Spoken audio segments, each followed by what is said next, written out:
Copyright disclaimer. Under Title 17 U.S.C. Section 107, allowance is made for fair use for purposes such as criticism, comment, news reporting, teaching, scholarship, and research. Fair use is permitted by copyright statute that might otherwise be infringing. Nonprofit, educational, or personal use tips the balance in favor of fair use. Okay, this is from Interactive Village. Sneak peeks and deep dives. August 24th, 2024, by Valerie Ross, the author. Scientology Training Routine 0, Part 3.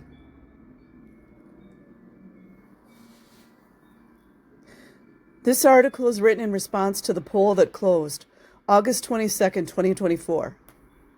Place your votes in the latest poll here. When Hubbard created the initial training routines, TRs, in Scientology, there were 4 basic TRs. Training routine 0 is the first thing a student learns, like a child, when they begin the intro course. The communications course. Bullbaiting is part 3 of TR 0. TR 0 is the first step in learning to communicate the Scientology way. The COM course, as it is usually known, is supposed to get a person to be able to better communicate in life. Yeah, how's that working out? TR 0, Part 1, beingness. 2 people sit across from each other, like children, about 3 feet apart, eyes closed. The drill is complete when the people, like children, can be with the other person for an extended period without fidgeting or getting drowsy. TR 0, Part 2, confront. 2 people sit across from each other, about 3 feet apart, eyes open. The drill is complete when the people can look at each other comfortably for an extended period without fidgeting, or getting drowsy. TR 0, Part 3, bullbaiting. That's typical narcissism. That's what bullbaiting is. This definition is taken directly from Scientology's website. The coach says things to the student to try to provoke a reaction, including teasing, joking, and yelling. The coach may say or do anything except leaving the chair. The student must be able to sit and watch the coach without getting distracted or reacting in any way. If he does, the coach flunks him and the TR starts over. The coach will attempt to find the student's buttons, things that cause a reaction, like narcissism.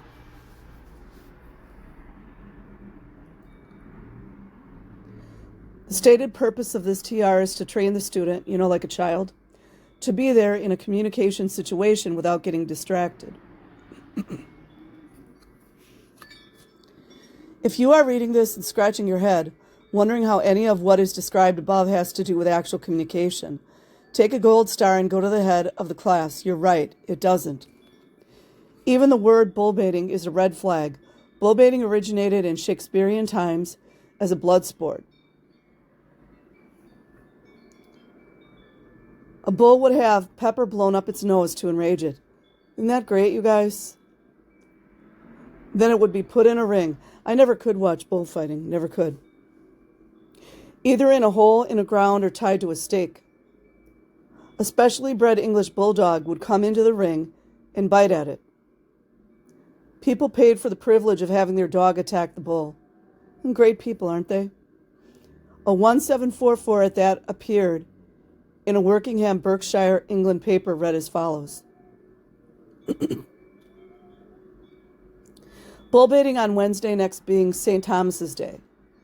2 bulls will be baited in the marketplace, Wokingham, sadistic, which will be run for a very handsome Morocco collar stitched with silver, and a silver plate for a label of £1.50 guinea value. Each dog is to be let 3 times at the first bull, 4 times at the second, and only 1 dog run at a time. The owner of each dog that runs pays 1 shilling for entrance. Proper judges will be appointed before running to determine who may be the winner. A good ordinary of the King's Inn between the times of baiting the bulls. Just disgusting. At the time, the belief was that baiting improved the meat quality and tenderness when consumed. The Cruelty to Animals Act passed in 1835 outlawed this and other similar sports. Bullbaiting in Scientology was a similarly unpleasant experience for the person being attacked by their twin. I saw people leave the course, like children, leave the course room crying and never return. Your twin is allowed to poke and prod you. By the way, you guys, twinning is a huge thing in Satanism. Just go look it up. Just go look up all the Hollywood stars that allegedly have twins. It's all the mind control. All of it is. It's easy. Just let your fingers do the walking on the Google. Your twin is allowed to poke and prod you, say hateful things to you, yell at you, make fun of you. They are supposed to do whatever they can without leaving their chair, just to get you to react. Sound like narcissism, anyone? Now you guys see why we see so much of what we see? If you react, even something as simple as a flinch, you are flunked and subjected to further humiliation at the hand of your twin. Another reason a person doesn't get to be close friends with anyone in Scientology, parents, is because a drill like this gives them fodder. If your twin knows any word you don't like, they will say it over and over. Upset about something? Expect to hear about it at volume in a course room with other people. That's always, also what I was going to say is that's I can't talk today.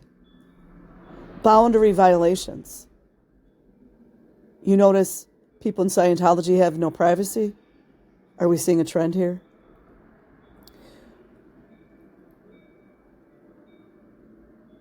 Aversion to others in your space. Again, boundary. Oh, your twin will be right there? Those 10 extra pounds you haven't lost since having a baby. You will be so body shamed. Misogyny, anyone?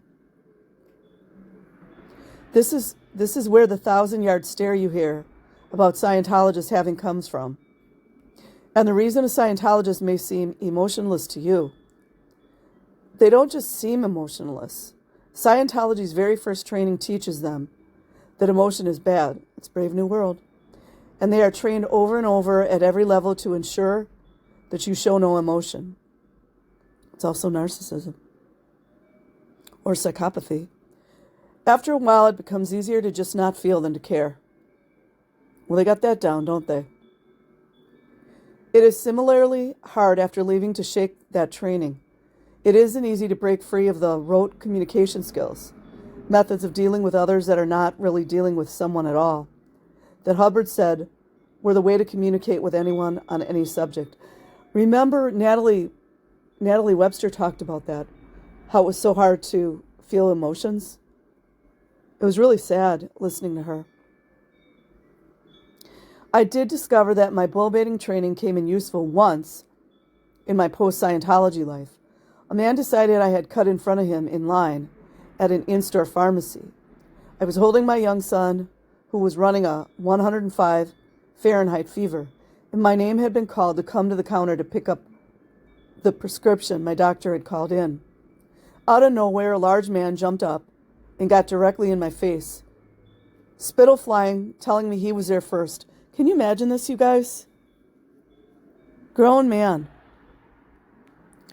The pharmacist was reaching for their phone to call security. Customers were either backing off or getting ready to intervene. I was a tired, scared, single mom, raising 2 children. That's why he did it.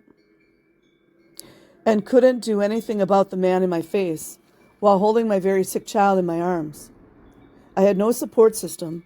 That's why he targeted her. And no one except my young child was there with me. The last thing I needed was something like that happening to me at that moment. I just stood there and stared unseeingly through the man.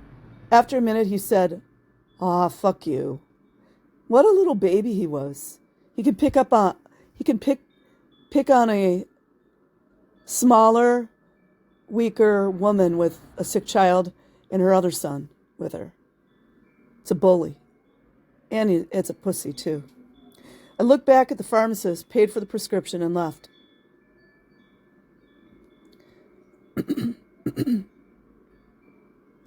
These days, I would have reacted differently, probably turning my back on him or just putting my phone to my ear and saying, "Hey, sir, dial 911," or "Hey, Siri, dial 911." But at that time, I reacted exactly the way Scientology taught me to react when being abused. I shut down and took it. It might be called fawning as well. That might be. That's what their first training routine teaches you to do. The very first one. And no, it certainly doesn't get better. It gets so much worse. So I'll leave that in the description box. Like and subscribe if you choose. Otherwise, have an amazing day or night wherever you are. Peace.